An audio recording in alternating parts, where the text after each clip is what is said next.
Nous sommes à Paris sur la place de la République. Comme vous pouvez le voir, on est devant la pyramide de chaussures organisée par Handicap International. On lutte contre le bombardement des civils dans les pays en guerre. Donc forcément, les gens qui marchent sur une bombe, ils ont peut-être plus de jambes. Donc c'est pour ça qu'on symbolise tout ça avec les chaussures. Je trouve que c'est très intelligent déjà au niveau concept de mettre toutes ces chaussures les unes sur les autres. C'est très beau, je ne sais pas pourquoi je pense au sculpteur César. Je sais pas, ça fait un truc un peu symbolique pour peut-être marquer quelques esprits parmi les passants. Et à la fin de la journée, il y a une association qui s'appelle Le Relais qui vient les chercher et qui vont être réutilisées et envoyées pour des gens qui sont dans le besoin.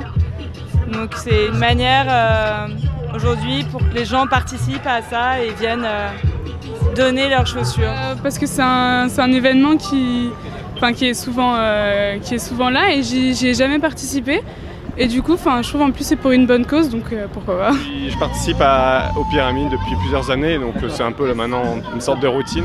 Par marque de solidarité avec l'action de Handicap International. Ouais, j'ai moi-même un enfant en situation de handicap mental et je pense aux autres qui n'ont plus de jambes et pour qui le handicap moteur c'est difficile à vivre et on n'a pas les moyens comme en France de leur venir en aide, de leur fournir des prothèses et tout. Et donc, ouais, ça me touche. Là, ce sont mes prothèses personnelles, donc ce sont des prothèses modernes. D'accord. Et ça, ce sont des prothèses, disons, du tiers-monde, un peu anciennes, et de pays moins favorisés que les nôtres, plus artisanales, et avec un rendu fonctionnel très inférieur à celui qu'on a évidemment dans les pays développés. Alors, on fait de la simulation de prothèses ici. C'est-à-dire qu'on a des choses un peu archaïques, j'avoue, donc c'est plutôt généralisé. Et grâce à la jambe fléchie, on va pouvoir avoir une simulation de comment ça fait quand on a une prothèse. En fait, ça va permettre aux gens de se rendre un petit peu compte des difficultés quotidiennes que peuvent rencontrer les gens qui portent une prothèse.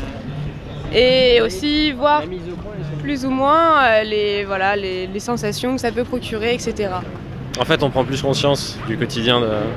C'est dur d'extrapoler, c'est parce que là, je l'ai eu 30 secondes, donc la difficulté de vivre avec ça.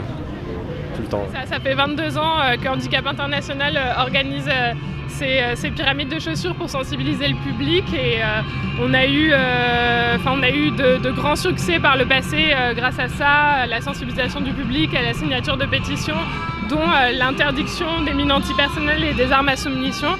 Et aujourd'hui, Handicap International continue son travail en sensibilisant aux problèmes d'explosion d'autres types d'armes dans zone de conflit armé. Par exemple, un pays comme le Mozambique, qui était un des États les plus minés il y a 20 ans, a fini son déminage.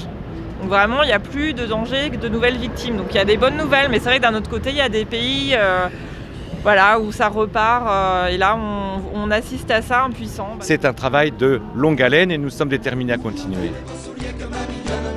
Les souliers du vieux poirier, mes souliers sont rouges. Ma mignonne, mes souliers sont rouges. Ma mignonne, mes amours, mes souliers sont rouges. Ma mignonne, mes souliers sont rouges. Ma mignonne, mes amours. Si j'avais les beaux chaussons que ma mignonne. Si j'avais les beaux chaussons que ma mignonne m'a donné. Si j'avais les beaux chaussons que ma mignonne. Si j'avais les beaux chaussons que ma mignonne m'a donné. Les chaussons du Vogognon, puis les souliers du vieux poirier. Mes souliers sont rouges. Ma mignonne, mes souliers sont rouges. Ma mignonne.